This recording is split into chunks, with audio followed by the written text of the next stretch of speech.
설 연휴 첫날 경기도 양주에 있는 삼표산업 채석장이 붕괴돼 3명이 매몰됐습니다. 중대재해처벌법이 적용되는 첫 번째 사고가 될 전망입니다.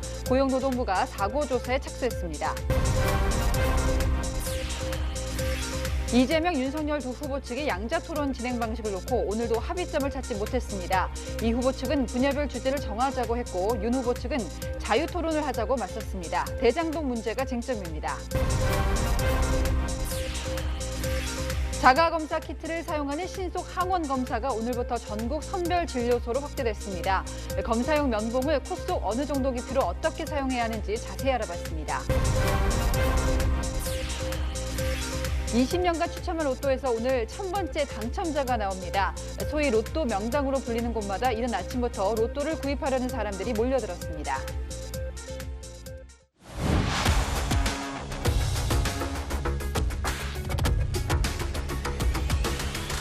네, 뉴스에이 오늘은 설 연휴 시작이지만 사고 소식부터 전하겠습니다. 경기도 양주에 있는 삼표산업 석재 채취장이 무너지면서 사람들이 깔렸습니다. 2명은 사망했고 1명은 실종된 상태입니다. 광주 화정 아이파크가 붕괴되고 채 20날이 안 됐고요. 여전히 5명이 묻혀 있죠. 이분들을 다 찾기도 전에 또 다른 사람들이 매몰된 겁니다. 사고 현장 연결하겠습니다. 자, 홍지은 기자, 실종된 1명 아직 찾고 있는 건가요? 네, 날은 어두워졌지만 실종자 수색 작업은 지금도 진행되고 있습니다. 뒤에 보시는 것처럼 공사장 측은 사고 현장 출입을 막고 있는데요. 붕괴 사고는 오늘 오전 10시 8분에 발생했습니다.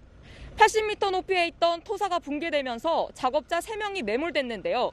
실종 작업자는 모두 남성입니다.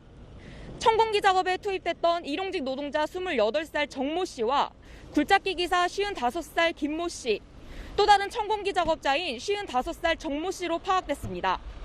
이 가운데 28살 정 씨는 오후 1시 40분쯤, 55살 굴착기 기사 김 씨는 오후 4시 25분쯤 각각 숨진 채 발견됐습니다. 오늘 붕괴 사고는 최대 지름이 80m에 이르는 구간이 한꺼번에 무너져 내리면서 발생했습니다. 구조 현장에는 20m 높이의 토사가 쌓인 것으로 추정되고 있습니다.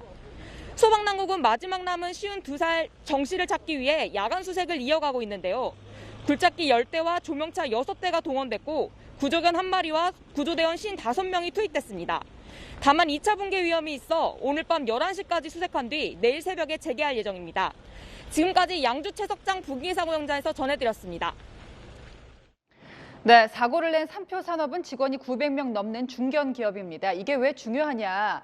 이런 사고가 나면 경영자까지 직접 처벌할 수 있는 중대재해처벌법이 이미 시행 중이기 때문입니다. 삼표산업이 1호가 될 수도 있습니다. 이어서 김승희 기자입니다. 경기도 양주에 있는 채석장에서 사고가 발생한 직후 채널A 시청자가 촬영해 제보한 현장 사진입니다.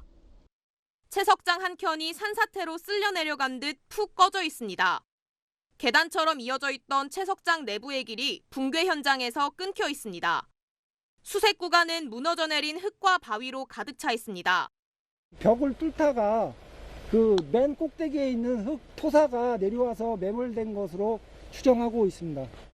건설공사 기초재료인 골재를 채취하기 위해서는 채석장에 구멍을 뚫는 천공과 폭파 작업을 거쳐야 합니다. 삼표산업은 오늘 채석장에 총 15명의 작업자를 배치했습니다.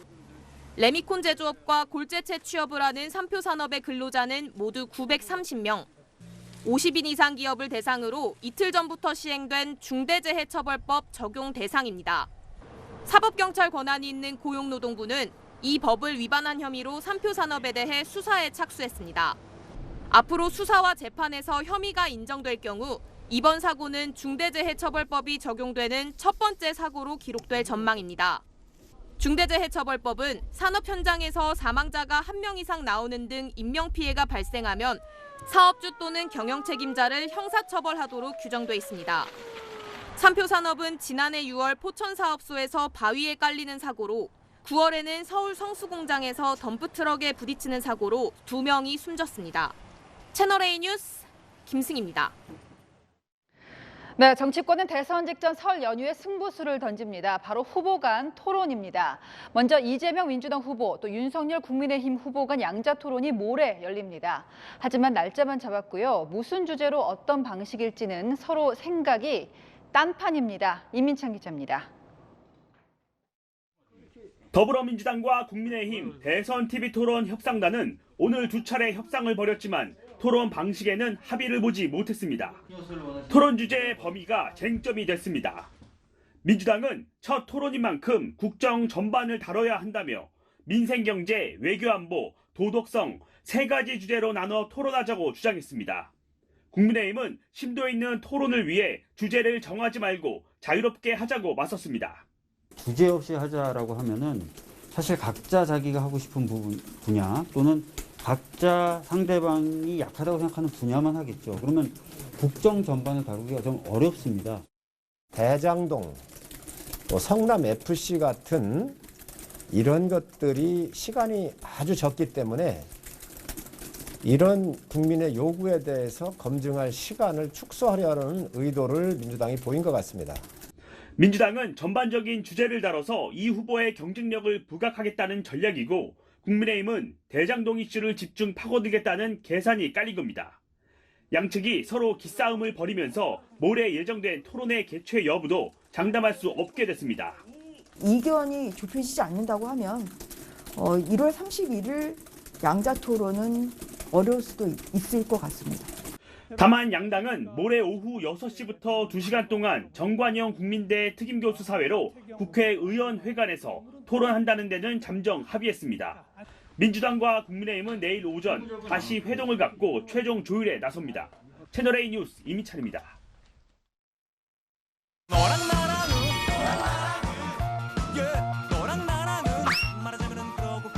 네, 여랑야랑 정치부 이현수 기자 함께하겠습니다. 첫 번째 주제 보시죠.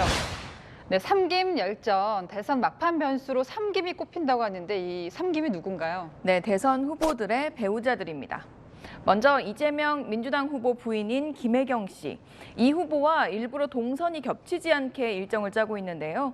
이 후보가 미처 만나지 못한 유권자들을 만나거나 가기 힘든 곳을 대신 방문해서 보완하는 역할을 하고 있습니다. 소리 들리시나요? 장금이 같나요? 네. 김장금 듬뿍 드려야 될 것 같아요. 살아나네요. 네, 최근에 이 후보가 가족사에 눈물을 흘린 걸 언급하면서 나도 그 얘기를 듣고 울었다라고 말하기도 했습니다. 자, 윤석열 후보 부인 김건희 씨가 곧 등판을 하긴 하는 건가요? 네, 공개 활동이 임박한 것으로 보입니다. 최근 포털 사이트에 프로필을 업데이트하고 선대본에서 프로필 사진도 배포를 했었죠. 지난해 말에는 기독교계 원로들과 두 차례 만난 것도 뒤늦게 알려지는 등 본격적으로 시동을 거는 모습입니다. 저는 쿠바나 콘텐츠 김건희 대표입니다. 장애인 창작 아트페어에 처음 이렇게 관여를 하게 되었는데요. 거장 중에 거장, 창작 아트페어라고 저는 명명하고 싶습니다. 7시간 통화 녹취 논란도 있는 만큼 봉사활동 같은 조용한 행보로 시작할 거란 관측이 나옵니다. 예.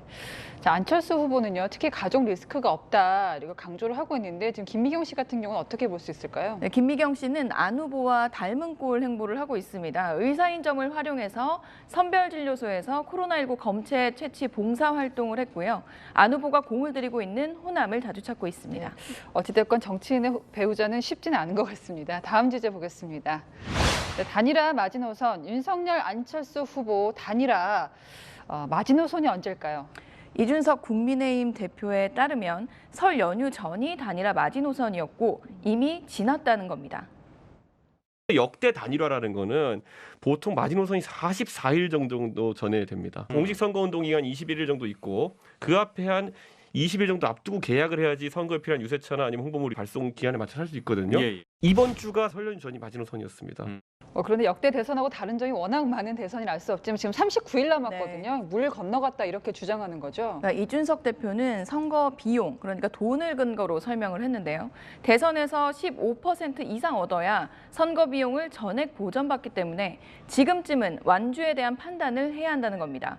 국민의당은 이 대표를 향해서 단일화에 관심이 없다더니 다른 당 살림살이에 신경을 끄라고 일침을 했고요. 그 이후에 온라인 광고 계약 사실을 알리면서 안 후보 완주 의지를 드러내기도 했습니다. 예, 이준석 대표가 우회적으로 부정적인 의견을 내고는 있지만 정말 이게 마지노선이 지난 건지 이것도 궁금합니다. 네, 그래서 역대 대선 때 이제 단일화가 이뤄졌다면 합의된 시점은 언제인지 한번 찾아봤습니다. 15대 대선 때는 대선을 46일 앞두고 김대중, 김종필 후보가 단일화에 공식 서명을 하고요.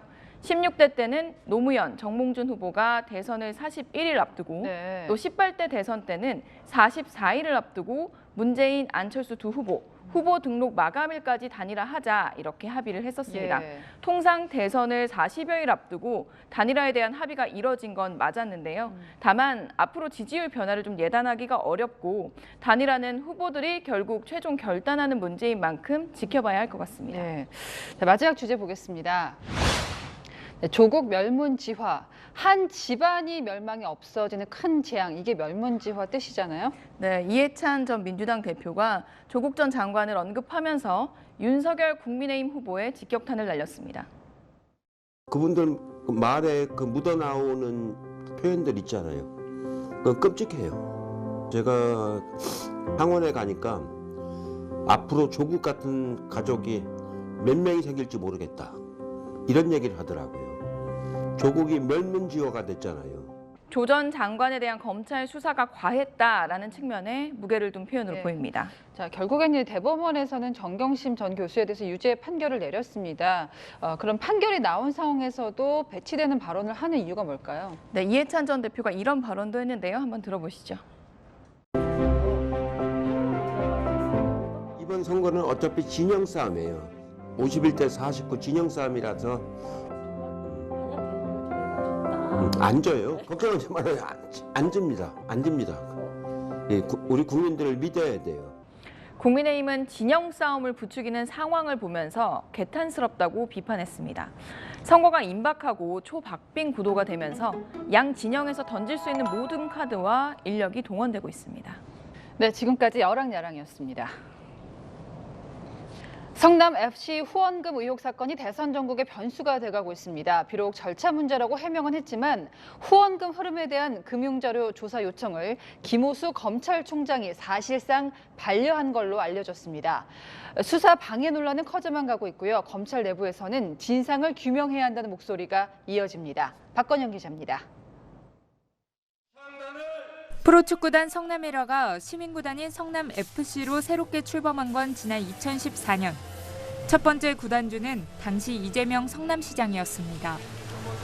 이후 성남FC의 재무제표에 반영된 광고 수익은 크게 늘기 시작했습니다. 출범 첫 해 9억 원 수준이던 광고 수익은 1년 만에 43억 원으로 4배가량 껑충 뛰었습니다. 이듬해에는 64억 원까지 급증했습니다. 두산건설과 네이버, 농협은행 등 6개 회사가 후원금 160억 원을 건넨 시기와 맞물립니다. 하지만 2018년부터 광고 수익은 전년도의 절반씩 감소해 출범 첫 해 수준으로 돌아갔습니다. 2018년은 구단주가 은수미 성남시장으로 바뀐 해입니다. 성남지청 수사팀이 성남FC의 금융자료 조사 필요성을 제기한 건 지난해 7월. 후원금 전달 과정과 사용처를 파악하기 위해 금융정보분석원 FIU에 자료를 요청하겠다고 대검찰청에 보고한 겁니다. 하지만 자료 요청은 이뤄지지 못했습니다. 김호수 검찰총장이 박은정 성남지청장과 통화 중 재검토를 지시하면서 사실상 반려한 겁니다.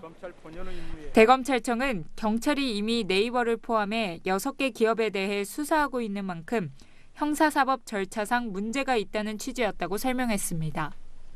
하지만 검찰 내부 통신망에는 검사와 수사관들이 진상규명을 촉구하는 댓글을 잇따라 올리고 있습니다.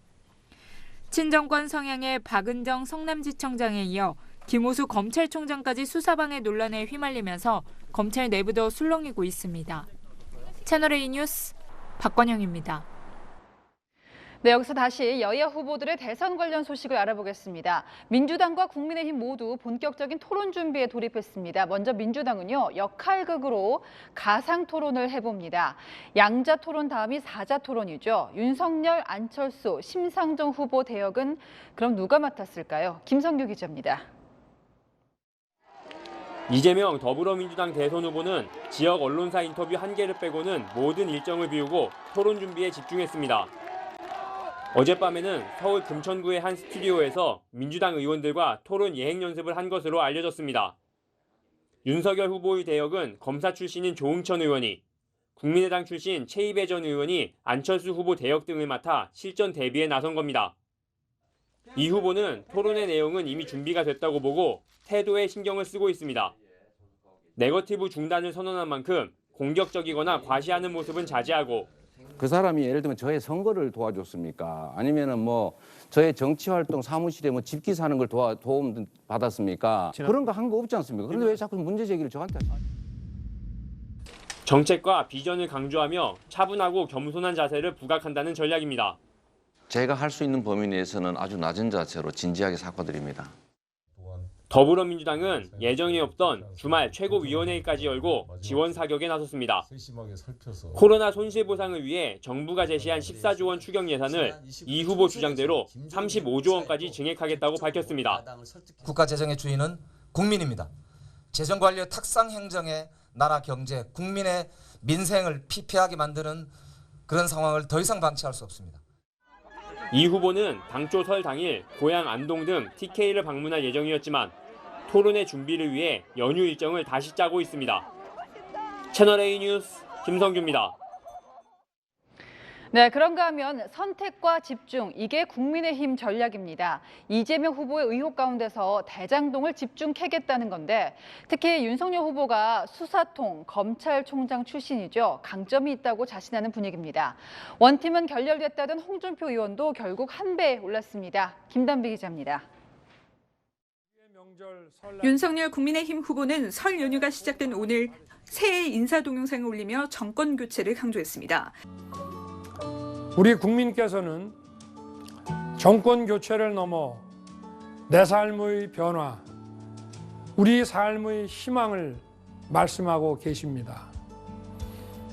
저와 국민의힘은 국민의 목소리에 말이 아닌 행동으로 무한한 책임을 지겠습니다.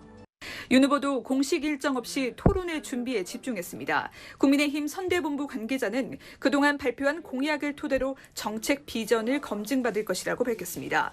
윤 후보는 대장동, 성남FC 등 국민적 의혹이 있는 부분, 이재명 후보가 말바꾸기 한 것들을 위주로 준비 중인 것으로 알려졌습니다. 국민의힘은 설 연휴를 앞두고 내부 전열 정비에 나섰습니다. 윤 후보와 회동 이후 공천 요구 논란으로 갈등을 빚었던 홍준표 의원이 선대본 상임 고문직을 전격 수락했습니다. 홍 의원은 SNS에 정권 교체 대의를 언급하며 윤 후보가 요청하는 대선 자문에 적극 응하겠다고 했습니다. 이준석 국민의힘 대표는 홍 대표에 감사하고 많이 배우겠다고 화답했고, 원희룡 정책본부장도 네거티브를 무력화시키는 내공 시전을 기대한다고 썼습니다. 원팀 결속에 힘이 실리면서 향후 윤 후보의 지방 순회 일정에 홍 의원이 동행할 것이라는 관측도 나옵니다. 김재원 최고위원이 무공천을 결정한 대구 중남구의 무소속 출마를 밝힌 것과 관련해 권영세 공천관리위원장은 탈당 후 무소속 출마자의 복당은 없다며 논란 차단에 나섰습니다. 채널A 뉴스 김단비입니다. 오늘부터 설 연휴가 시작됐지만 오미크론 걱정이 큽니다. 신규 확진자 수는 닷새 연속 최다를 기록했습니다. 귀성길은 올랐지만 시민들 표정에는 불안감이 맴돌았습니다. 김예지 기자입니다. 차량들이 좀처럼 속도를 내지 못합니다. 연휴 첫날인 오늘 476만 대 차량이 고속도로를 이용한 것으로 추산됩니다. 장시간 운전에 지친 차량들이 휴게소에 들어오지만 정작 식당은 텅 비었습니다. 연휴 기간 실내 취식이 금지됐기 때문입니다. 실내에서 먹을 수 없다 보니 시민들은 이렇게 먹을거리를 사서 가림막이 쳐진 야외 테이블에서 먹거나 차 안에서 끼니를 때웁니다. 배고파가지고 일부러 지금 휴게소로 왔거든요. 근데 안에 취식을 못하게 해가지고 지금 이걸 때우고 있어요. 큰맘 먹고 길을 나섰지만 설렘은 예전 같지 않습니다. 연일 1만 명 넘는 코로나 확진자가 나오는 상황에서 불안감 속에 발길을 재촉합니다. 거리두기 때문에 떨어져 있어야 되고 그러다 보니까 크게 명절 분위기는 안 나요. 휴게소 한편에 마련된 선별진료소에도 귀성객들의 발길이 이어졌습니다. 친정 집에 가는 길에 친구한테 연락이 와가지고 급하게 검사를 해야 됐는데 휴게소에서 검사를 한다고 해가지고. 정부는 이번 설 연휴가 오미크론 유행의 크기를 결정짓는 변수가 될 것으로 보고 긴장의 끈을 놓지 못하고 있습니다. 채널A 뉴스 김예지입니다. 일부 오미크론 우세 지역에서만 썼었죠. 이 자가검사 키트가 오늘부터는 전국 선별검사소로 확대됩니다. 선별진료소 직원 앞에서 직접 면봉을 코에 넣어야 되는데요. 막상 하려면 헷갈리고 불안하시죠? 핵심은 1.5cm에 있습니다. 서상희 기자가 상세하게 알려드리겠습니다. 코 안에 얼마만큼 넣어야 되는지도 조금 많이 헷갈렸고, 그리고 아픈 게 내가 이 정도 아픈 게 맞나. 면봉을 대책이 나오기 전까지는 넣어야 되지 않나 생각합니다. 자가검사 키트는 멸균 면봉과 함께 테스트기, 용액통, 사용 설명서로 구성되어 있습니다. 검체를 채취하는 멸균 면봉을 꺼낼 땐 면봉 손 부분에 손이 닿지 않게 주의해야 합니다. 면봉은 코 속 약 1.5cm까지 밀어 넣으면 됩니다. 코 벽면에 닿게 양쪽 다 10회 이상 문질러 줍니다. 약국에서 사거나 선별진료소에서 나눠주는 키트는 일반인용, 호흡기 클리닉에서 쓰는 키트는 전문가용으로 다릅니다. 전문가용은 숙련된 의료진이 콧구멍 깊숙이 면봉을 넣는 방식인데 자칫 따라했다가는 다칠 수 있으니 1.5cm 정도만 넣으면 됩니다. 입에도 넣어야 되는지 그게 궁금해요. 식약처에서 허가를 받은 자가검사 키트 제품은 3개입니다. 모두 비강, 코 속 검사 방식이고 침이나 목구멍 검사는 안 됩니다. 한 줄이나 두 줄 좀 애매하게 떴을 때 어떻게 알아야 하는지. 한 줄은 음성, 두 줄은 양성입니다. 희미하게 줄이 뜨더라도 두 줄로 보고 PCR 검사를 받아야 합니다. 음성이 나오면 비닐봉지로 밀봉하고 종량제 봉투에 넣어 버리면 됩니다. 양성이면 모든 물품을 밀봉한 뒤 선별진료소로 가져가야 합니다. 자가검사 키트의 경우 정확도가 떨어질 수 있습니다. 특히 감염 초기에는 음성이 나올 수 있어 키트 결과를 맹신해선 안 됩니다. 채널A 뉴스 서상입니다. 20년 전에 등장했던 로또, 오늘 1000번째 추첨을 합니다. 새해 간절한 인생 역전을 기원하면서 복권집을 찾은 사람들, 조현진 기자가 만났습니다. 서울의 한 가게 앞. 새벽 추위에도 불구하고 사람들이 길게 줄을 섰습니다. 시간이 갈수록 사람들은 더욱 많아집니다. 아침 7시, 가게 문이 열리자 로또를 사들고 서둘러 흩어집니다. 1등 당첨자가 40번 넘게 나왔다는 소위 로또 명당으로 불리는 곳입니다. 아침에 토요일날 당첨 확률이 많다고 그래가지고 아침에 나와서 하는 거예요. 부산의 또 다른 로또 판매점. 길게 선 줄은 코너를 돌아 끝이 보이지 않을 정도입니다. 오늘 1000번째 로또 추첨을 앞두고 모여든 사람들입니다. 1000원의 행복을 넘어 저마다 당첨금으로 인생 역전을 꿈꿉니다. 네, 많이 지금 내림 추세고요. 개인적으로 그냥 투자한다고 생각하는 사람 마음으로 하고 있습니다. 경제적 자유를 위해서 뭐 빚도 대출도 갚고. 당첨금으로 아빠 차 한 대 해드리고 싶고 남은 걸로 작은 제 집 마련 하고 싶어요. 지난해 로또 판매 금액은 5조 원을 넘겨 전년보다 8% 넘게 늘었고 올해 들어서도 매주 1000억 원 넘게 팔리고 있습니다. 코로나 사태로 불확실성이 커지는 상황에서 기댈 곳 없는 서민들에게 로또가 유일한 희망이 됐다는 분석도 나옵니다. 코로나도 있고 그러니까 좀 마음들이 다 그렇잖아요. 그래서 당첨이 되면 마음이 좀 편할 것 같아요. 1등 당첨 확률은 번개에 맞을 확률보다 낮다는 814만 분의 1. 새해 인생 역전이라는 기대감 속에 오늘도 로또를 사는 발길은 이어지고 있습니다. 채널A 뉴스 조현진입니다. 70대 남성이 몰던 승용차가 안경점으로 돌진했습니다. 이 남성은 급발진이라고 주장했지만 경찰은 원인을 다르게 보고 있습니다. 이솔 기자입니다. 안경점 유리창이 박살이 나더니 차량 한 대가 뚫고 들어옵니다. 렌즈 용기를 세척하던 직원이 뒷걸음질치고 안경점은 순식간에 아수라장이 됩니다. 슬로우 모션 들어오면서 태어나면서 가장 크게 놀란 순간이 아니었나 싶어요. 정말 무서웠어요. 운전자는 이곳 주차장에서 출발해 10m 떨어진 안경점으로 돌진했습니다. 차량 운전자는 몸이 불편해 목발을 짚고 다니는 70대 남성이었습니다. 사고가 나기 불과 몇 분 전 운전석에 올라 출구 안내까지 받았지만 곧바로 안경점을 들이받은 겁니다. 다행히 인명피해는 없었지만 안경등이 파손되면서 모두 2억 원의 재산 피해가 났습니다. 70대 남성은 술에 취한 상태는 아니었습니다. 운전자는 경찰 조사에서 급발진 사고라고 주장했습니다. 하지만 경찰은 CCTV 영상을 분석한 결과 시속 20에서 30km로 운전한 사실을 확인하고 운전 미숙 가능성에 더 무게를 두고 있습니다. 전체 운전면허 보유자 중 65세 이상은 약 333만 명, 10% 수준입니다. 경찰청은 2025년부터 가상현실, VR 장비를 활용해 운전자의 신체 감각과 능력을 세부적으로 평가하기로 했습니다. 이 평가 결과를 토대로 고령 운전자나 장애인 등에게 조건부 면허 제도를 도입할 방침입니다. 채널A 뉴스 이소리입니다.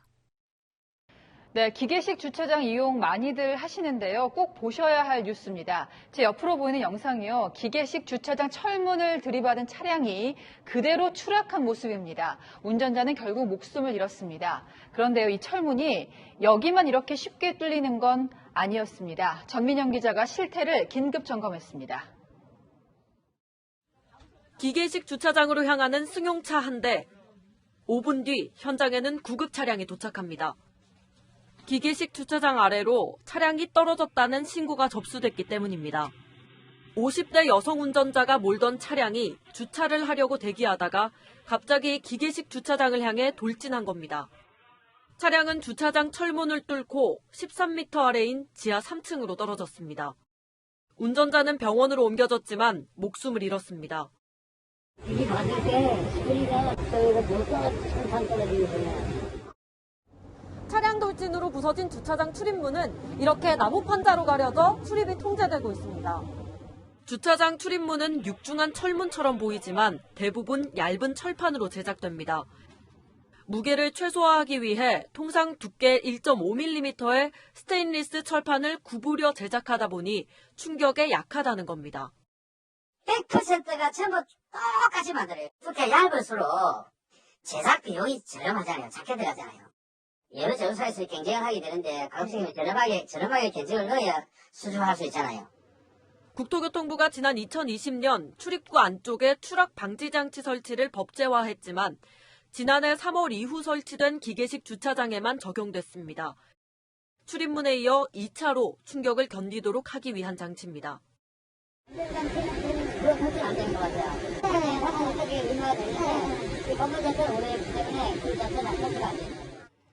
경찰은 사고 차량을 국립과학수사연구원으로 보내 차량 급발진 여부 등을 조사할 계획입니다. 채널A 뉴스 전민영입니다.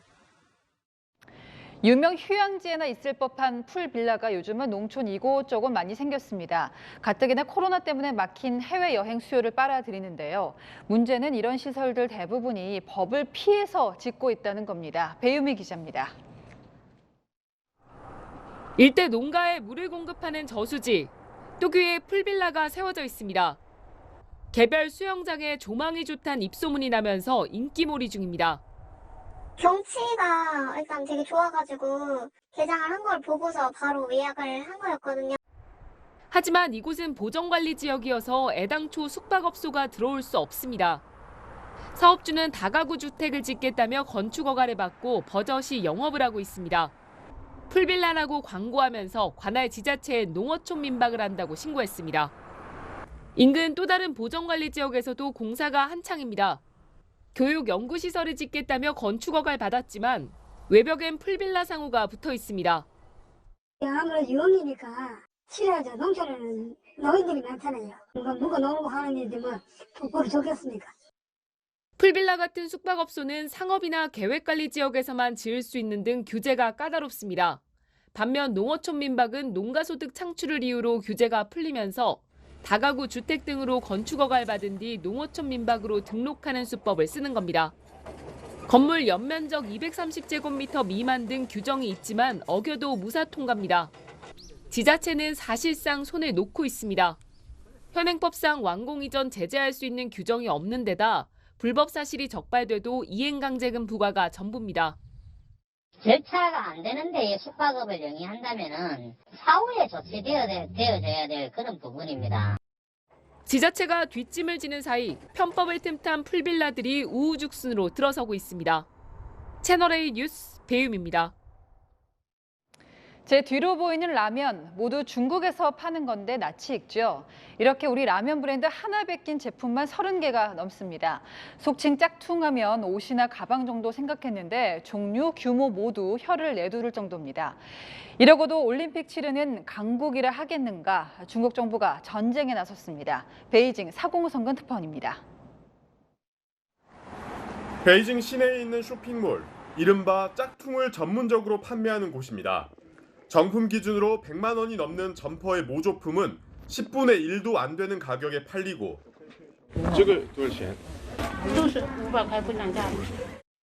없어서 못 판다는 명품 가방도 버젓이 짝퉁으로 팔립니다. 하지만 쇼핑몰 공간의 절반 이상은 비었습니다. 강력한 방역 대책으로 손님의 발길은 뜸해졌고 당국의 단속도 꾸준히 이어져 매장 수가 크게 줄었습니다.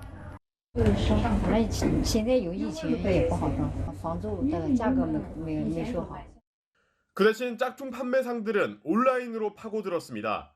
넷플릭스 예능 프로그램에 짝퉁을 입고 출연해 논란이 됐던 한국인 유튜버의 의상까지 중국 최대 전자상거래 플랫폼 타오바오에서 그대로 팔리고 있습니다. 한류를 타고 중국인의 입맛을 사로잡고 있는 우리 먹거리도 집요하게 베끼고 있습니다. 중국 온라인에서 구매한 불닭 라면입니다.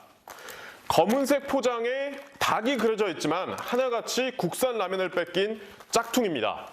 제가 하나 끓여 먹어봤는데요. 이 맵기만 할 뿐 특유의 감칠맛은 느껴지지 않았습니다. 라면 제품 1개의 유사품만 30종 넘게 유통되고 있습니다. 우리 업체가 만들어 수출한 정품 라면보다 싼 가격에 팔립니다. 지식재산권 보호와 관련한 중국의 후진적 인식에 국제적인 비난이 쏟아지자 중국 당국도 분주하게 움직이고 있습니다. 명품 옷과 시계, 심지어 고급 주류까지 짝퉁을 만들고 파는 일당을 붙잡아 법정에 세우고 있습니다. 그러나 재료 단가와 인건비가 낮아 모조품 제조로 쉽게 돈을 벌 수 있는 중국은 짝퉁 대국이라는 오명을 벗지 못하고 있습니다. 베이징에서 채널A 뉴스 사공성근입니다. 영화로도 제작됐던 군함도 기억하시죠? 우리로서는 조선인이 강제징용당한 아픈 현장이지만 일본은 산업화의 상징이라며 7년 전 끝끝내 세계문화유산에 이름을 올렸습니다. 자, 그런데요, 이 똑같은 왜곡을 일본이 다시 시작했습니다. 새로운 무대는 사도광산입니다. 박수유 기자입니다.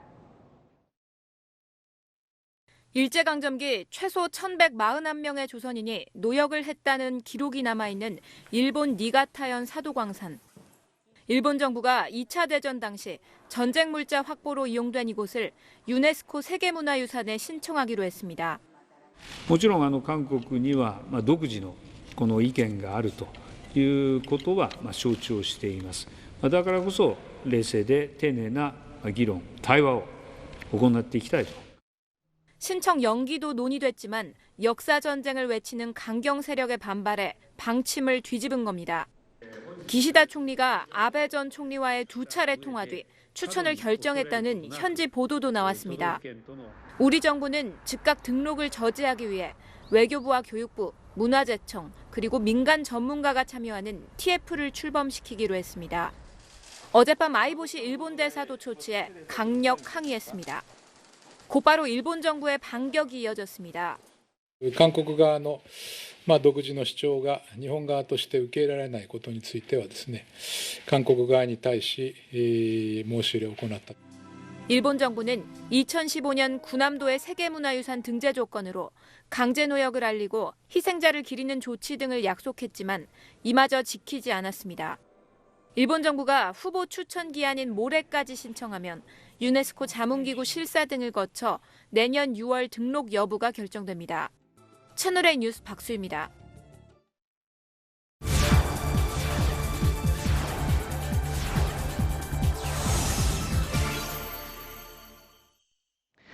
이번엔 전훈희 감도는 우크라이나로 가보겠습니다. 러시아와 서방이 힘겨루게 하는 사이 언제 전쟁터로 바뀔지 모르는 국경지대 사람들은 어떤 생각으로 살고 있을까요? 채널A가 직접 찾아가서 듣고 왔습니다. 세계를 가다 김윤종 특파원입니다. 러시아 접경으로 향하는 길. 수킬로미터를 더 이동해야 검문소가 나오지만 화물차 행렬은 이미 길게 늘어섰습니다. 전훈희 감도자 양국으로 가던 물류들이 멈춰선 겁니다. 국경 수비대는 철통 경계 태세입니다. 제 뒤로 보이는 건너편은 러시아 영토입니다. 러시아는 우크라이나의 나토 가입이 추진되면 대규모 침공을 하겠다고 위협하고 있습니다. 국경과 30km 떨어진 우크라이나 제2의 도시 하르키우. 겉으로 평온해 보이지만 푸틴 러시아 대통령에 대한 시민들의 반감은 깊숙이 자리 잡았습니다. Я хочу жити у мирній та безпечній країні. Тож, якщо для цього Україна повинна вступити до НАТО, то нехай. Я лише хочу жити у мирі. 도심 곳곳에는 푸틴을 규탄하는 집회가 열리고 그를 저주하는 사진도 보입니다. 우크라이나 국경 도시 하르키우 도심 곳곳에는 이처럼 러시아 푸틴 대통령을 비판하는 사진들이 붙어 있습니다. 1991년 옛 소련에서 탈퇴한 연방국들 가운데 하나인 우크라이나. 러시아, 프랑스에 이어 유럽에서 세 번째로 넓은 영토를 가진 우크라이나는 흑토에서 나오는 곡물과 지정학적 중요성을 가지고 있어 같은 슬라브 민족인 러시아가 탐내는 국가입니다. Людей, у которых родственники в Белгороде, однозначно ми не хотим ніяких воєнних дій, адже я можу розмовляти як російською, так і українською мовами. 8년 전 러시아가 크림반도를 강제 병합한 뒤 동남부 지역에선 정부군과 칠러반군의 분쟁이 끊이지 않고 있습니다. Страшно, так как мои родители находятся на данной территории, и они не имеют возможности выехать ко мне, так как я тоже не могу к ним выехать. 오랜 내전에 돈바스 지역 주택가는 폐허가 됐고 곳곳에 탄흔이 선명합니다. 주민들은 국경을 맞대고 대치하는 양측이 한때 형제국이었던 상대국을 짓밟는 비극이 반복되지 않길 기원합니다. Конечно, я хотела, чтобы мне легко было туда ехать. Мне хотелось, чтобы они вернулись сюда. Но, наверное, не вернутся. 우크라이나 하르키우에서 채널A 뉴스 김윤종입니다. 탄소 중립이 발등에 불로 떨어지면서 정부가 하이브리드 차는 친환경차 혜택을 안 주는 방안을 검토하고 있습니다. 기름을 적게 쓴다고 해서 탄소를 배출하지 않는 건 아니니까요.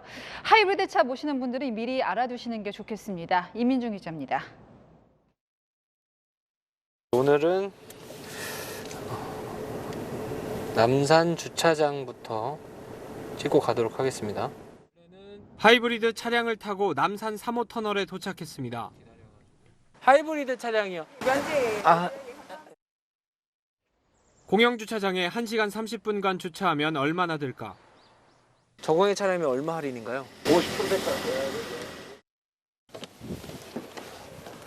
오늘 받은 혜택은 이 하이브리드 차가 친환경차로 분류되어 있어서 가능했는데요. 하지만 정부는 앞으로 이 차를 친환경차가 아닌 화석연료를 쓰는 내연기관차로 볼 계획입니다. 환경부는 최근 2023년 무공해 차량 보급 계획을 발표하면서 전기차와 수소차만 지원 대상에 넣었습니다. 지금까지 하이브리드 차량을 사면 개별 소비세, 취득세 같은 세금을 면제해줬지만 이런 혜택도 내년부터 사라질 가능성이 높아졌습니다. 환경부는 혜택 축소나 폐지는 논의 중이라고 밝혔지만 차량 소유주는 혼란스럽습니다. 구매했을 때 당시만 해도 이런 정부 차원에서 지원해주는 부분들을 고려해서 구매한 거기 때문에 좀 아쉬운 부분이 많이 있는 게 사실이고요. 연비 좋은 하이브리드 차량이 지난해 신차 가운데 차지한 비율은 약 14%. 정부가 수소 전기차 보급에 힘을 실으면서 친환경 차로 설 자리가 줄어들고 있습니다. 채널A 뉴스 이민준입니다. 연휴 즐겁게 보내고 계신가요? 날은 화창한데 쌩쌩 부는 찬바람이 매서운 하루였죠. 이번 연휴 내내 아침 영하권 추위가 기승을 부리겠습니다. 설 당일엔 반짝 기온이 오르긴 하지만 그 다음 날 다시 뚝 떨어지겠는데요. 설날 눈이 내리면서 찬바람이 밀려들기 때문입니다. 눈은 모레 저녁부터 설 당일까지 중부와 호남 지역을 중심으로 오겠는데요. 특히 중부 지방에 많은 눈이 집중되겠습니다. 내일 중부는 맑겠고 남부는 구름 많겠습니다. 전국적으로 공기는 깨끗하겠는데요. 영동과 연남, 전남 지역은 대기가 무척 건조하겠습니다. 내일 아침 서울은 영하 7도, 대전은 영하 8도로 출발하고요. 한낮에는 서울이 4도, 대구는 7도로 오늘보다 2도 정도 높겠습니다. 날씨였습니다. 네, 저는 내일 뵙겠습니다. 시청해주신 여러분 고맙습니다.